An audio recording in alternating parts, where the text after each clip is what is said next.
Hello बच्चों, चलिए आज की क्लास को स्टार्ट करते हैं। आज इस क्लास में हम लोग पढ़ेंगे चैप्टर नंबर 5। इसका नाम है उप सहसंयोजक यौगिक। इसे कोऑर्डिनेशन कंपाउंड भी कहते हैं। इसमें उप सहसंयोजक यौगिक के बारे में ही पढ़ेंगे। यहाँ पे लिखे हैं द्विक लवण। कुछ ऐसे भी लवण होते हैं जिनको तोड़ने पर सरल आयनों में टूट जाते हैं और अपनी पहचान को खो देते हैं। उनको देख करके हम पता नहीं लगा पाएंगे कि ये किससे टूट के बना हुआ है। जैसे फिटकरी का सूत्र देखे होंगे, अगर फिटकरी को तोड़ते हैं तो वह सरल आयनों में टूट जाती है और अपनी पहचान को खो देती है। तो जब भी सरल आयनों में टूटती है तो उसमें दो सरल लवण दिखाई देते हैं। यानी कह सकते हैं जो द्विक लवण होते हैं वह दो सरल लवण से मिलकर बने होते हैं, और जैसे ही उसको जल में घोलते हैं वह सरल आयनों में टूट जाते हैं, आयनित हो जाते हैं और अपनी पहचान को खो देते हैं। ऐसे लवण को कह सकते हैं द्विक लवण। और हम लोग पढ़ेंगे उप सहसंयोजक यौगिक के बारे में। ऐसा यौगिक जिसको जल में घोले पूरा पूरा आयनों में न टूटे, अपनी पहचान को न खोए, ऐसे यौगिक को उप सहसंयोजक यौगिक कहते हैं। तो चैप्टर का ही यही नाम है उप सहसंयोजक यौगिक। तो जितना भी हम पढ़ेंगे आगे सब उप सहसंयोजक यौगिक के बारे में ही पढ़ेंगे। एक बार समझे उप सहसंयोजक यौगिक कैसा होता है। जैसे लिख दिए K4 Fe6। अगर इसको आयनों में तोड़ते हैं, ये आगे वाला जो है धनायन होता है, इसको कहते हैं धनायन, और ये पीछे वाला होता है ऋणायन। तो जैसे ही तोड़ते हैं ये धनायन और ऋणायन में टूट जाता है। K4 यहाँ पे पोटेशियम 4 बार है, आगे 4 लिख दिए। और किस में टूटा? Fe6 ये माइनस में। यानी यहाँ पे देखें तो ये धनायन और ऋणायन में तो टूट गया, लेकिन यहाँ देखें तो ये एक जटिल आयन दिखाई दे रहा है। यह आयनों में टूटा नहीं है, पूरा पूरा अपनी पहचान को बनाए रखा है। इसको देख करके हम बता सकते हैं कि इसी से टूटा होगा। लेकिन जो फिटकरी का सूत्र होता है, जैसे में लिखते हैं फिटकरी का सूत्र पोटेशियम सल्फेट। देखो ध्यान से, K+ और SO4 डबल माइनस, इसको मिलाएंगे तो दो इधर लिखेंगे, एक इधर, यही बनेगा।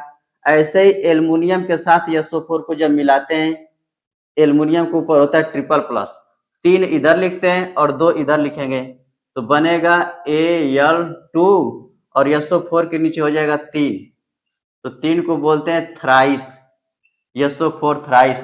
तो पोटेशियम के साथ सल्फेट एक बार लिखते हैं, एल्युमिनियम के साथ सल्फेट लिखते हैं और इसमें 24H2O लिख देंगे तो ये फिटकरी का सूत्र बन गया। तो जो फिटकरी का सूत्र होता है उसमें दो लवण दिखाई देते हैं, एक पोटेशियम सल्फेट और एक एल्युमिनियम सल्फेट, यानी दो लवण से मिलके बना हुआ है। और जैसे इसको आयनों में तोड़ते हैं पूरा पूरा आयनित हो जाता है और अपनी पहचान को खो देता है। कैसे? जैसे में इसको पानी में घोले तो ये K+ और SO4 डबल माइनस में टूट गया। K की संख्या 2 है, आगे 2 लिख दिए।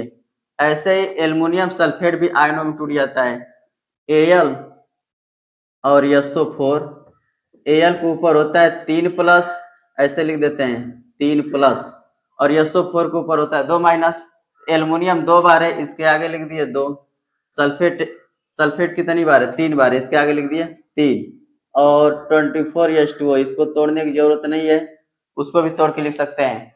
तो यहाँ पे देखें, जैसे हम फिटकरी को, ये फिटकरी, इसी को पोटासियम कहते हैं और इसी को बोल सकते हैं पोटेशियम एल्युमिनियम सल्फेट। सल्फेट को एक ही बार बोला जाता है, पोटेशियम एल्युमिनियम सल्फेट, ऐसे बोल सकते हैं। तो जैसे ही तोड़े तो यहाँ पे देखें पोटेशियम सल्फेट टूट गया, एल्युमिनियम सल्फेट अलग हो गया, यहाँ पे अलग अलग आयन बन गया। देखे K+ SO4 double minus, Al3+ और SO4 डबल माइनस, सब आयनों में टूट गया। तो कहेंगे ये सरल आयनों में टूट जाते हैं, सरल आयनों में टूट जाते हैं और अपनी पहचान को खो देते हैं। इनको देख करके हम नहीं बता सकते कि ये फिटकरी से ही बना होगा। हो सकता है कि यहाँ पे पोटेशियम सल्फेट अलग से लिए हों, एल्युमिनियम सल्फेट अलग से लिए हों, उसके बाद से पानी में घोले हों, ऐसे भी हो सकता है। जैसे एक और सूत्र लिख देते हैं आयरन सल्फेट। आयरन के साथ लिख देते हैं सल्फेट Fe4 और एल्युमिनियम के साथ सल्फेट लिख देते हैं। एल्युमिनियम का सूत्र होता है NH4+ और इसके साथ लिख दिए सल्फेट एल्युमिनियम सल्फेट। तो ध्यान देना, एल्युमिनियम के ऊपर 1 प्लस होता है तो इधर लिखेंगे, 1 इधर आ जाएगा, और सल्फेट के ऊपर 2 माइनस होता है तो इधर लिखेंगे तो 2 ऐसे लिखना पड़ेगा, एल्युमिनियम के नीचे ट्वाइस।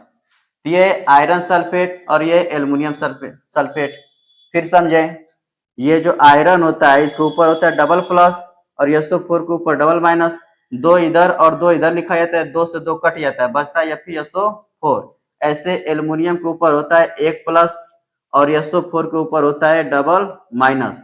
तो 1 इसके नीचे लिखना होता है, 1 लिखे चाहे ना लिखें, और 2 इधर लिखना पड़ेगा तो 2 को इधर कोष्टक लगा के लिखेंगे जिसे ट्वाइस बोलेंगे।